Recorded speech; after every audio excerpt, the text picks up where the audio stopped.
Sveiki, esu humanitarinių mokslų daktaras Andrius Martinkus ir tęsime mūsų pamąstymus apie kintantį pasaulį ir apie lietuvių tautos, Lietuvos valstybės vietą šitame kintančiame pasaulyje.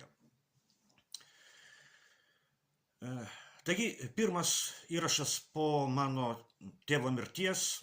Žmogus iškeliavo sulaukęs tikrai garbaus amžiaus, eidamas 92 metus. Iškeliavo didįjį pirmadienį, o lygiai po savaitės, antrąją Šventųjų Velykų dieną, mirė Romos popiežius Pranciškus. Galima įvairiai vertinti šio popiežiaus veiklą. Man pačiam ne viskas patiko iš to, ką darė Pranciškus. Tai buvo gana liberalus popiežius, o man nepatinka liberalai. Vis dėlto, bent jau dėl vieno labai svarbaus dalyko, popiežius Pranciškus nusipelnė tikrai labai teigiamo įvertinimo. Kaip bebūtų, tai buvo taikos popiežius ir todėl šitas popiežius buvo labai nemėgstamas Lietuvoje ir Ukrainoje. Popiežius Pranciškus buvo išrinktas 2013 metų kovo mėnesį, o tų pačių metų gruodžio mėnesį Ukrainoje prasidėjo Maidano įvykiai. 2014 metų vasario mėnesį Ukrainoje įvyko valstybės perversmas. Vakarų valstybės, pirmiausia, Jungtinės Amerikos valstijos, aktyviai dalyvavo organizuojant šitą perversmą. Lietuvos valdžia taip pat aktyviai rėmė Maidano perversmą. Vytautas Landsbergis Kijeve rusiškai šaukė susirinkusiai miniai: "Создайте Майдан по всей Украине. Sukurkite Maidaną visoje Ukrainoje." Ir tai buvo padaryta. Prievarta iš Kijevo pradėjo plisti į kitas Ukrainos vietas. Buvo sudeginti kelios dešimtis žmonių Odesoje. Rusija aneksavo Krymą, o Donbase prasidėjo pilietinis karas. Karas Donbase buvo tik įžanga į didelio masto karą Ukrainoje, kuris prasidėjo 2022 metų vasario 24 dieną. Visus 8 metus nuo Maidano perversmo Ukraina buvo ruošiama didelio masto karui, vakarų karui su Rusija.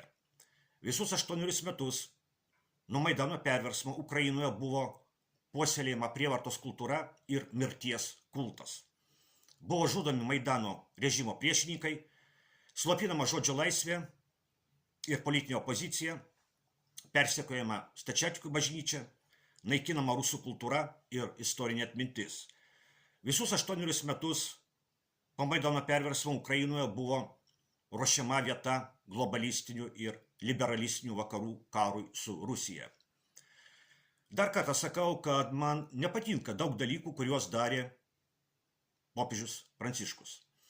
Dar kartą sakau, kad tai buvo gana liberalus popiežius, kuris dėja draugavo su globalistais.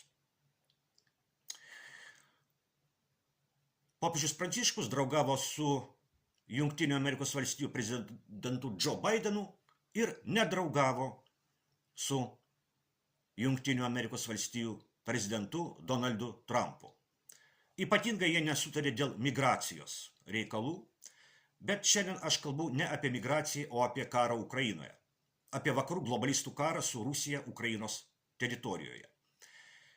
Ir šiame kare popiežius Pranciškus užėmė poziciją, dėl kurios tapo nekenčiamų Lietuvos globalistinio režimo propagandoje.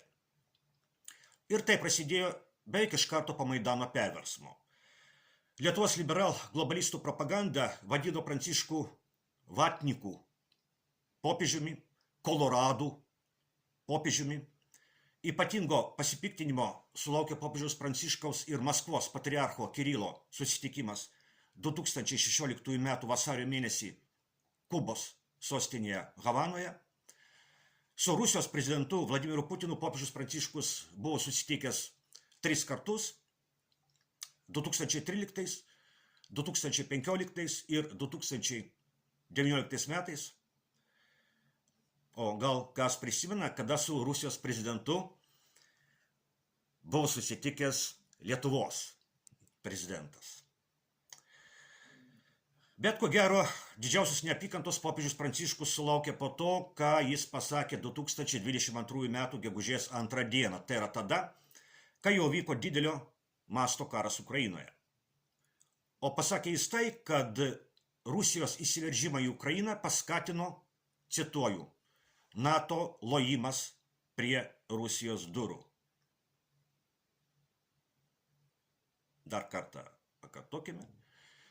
Rusijos įsiveržimą į Ukrainą paskatino, citata, NATO lojimas prie Rusijos durų. Tai yra, popiežius Pranciškus prieš 3 metus pasakė tai, ką šiandien sako Jungtinių valstijų prezidento Donaldo Trumpo administracija.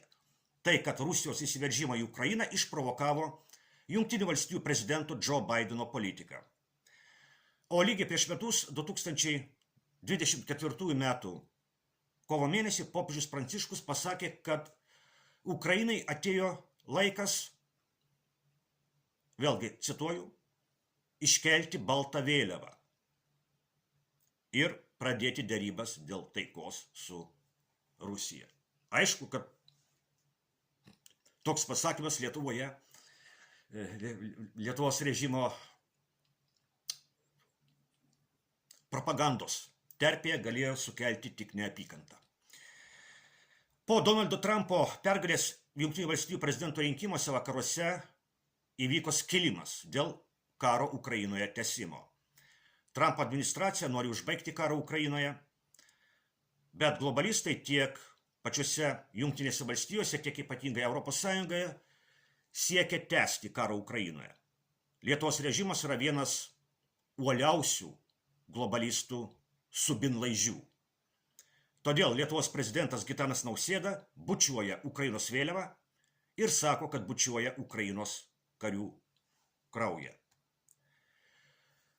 Lietuvoje klesti mirties kultas, šlovinamas karas, o taikos pastangos yra niekinamos, šlovinami samdiniai, kurie žuvo Ukrainos kare. Iš tarybinės okupacijos Lietuva išėjo turėdama 3 700 000 gyventojų. Po 35 metų kabutėse nepriklausomybės Lietuvoje liko 2 800 000 gyventojų ir tai yra oficialūs skaičiai. Kai kurie sako, kad liko daug mažiau. Ir tų gyventojų odos spalva irgi labai sparčiai keičiasi. Ar jums netrodo, kad Lietuvos režimas žudo lietuvių tautą? Kodėl buvęs komunistas ir banko klerkas Nausėda bučiuoja žuvusių žmonių kraują? Ir kodėl Lietuvos žmonės jį išrinko? Ar tai normalu?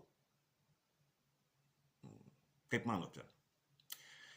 Visus sveikinu su šventomis Velykomis, su Kristaus prisikėlimu, su pavasariu ir gamtos atgimimu ir iki kitų kartų.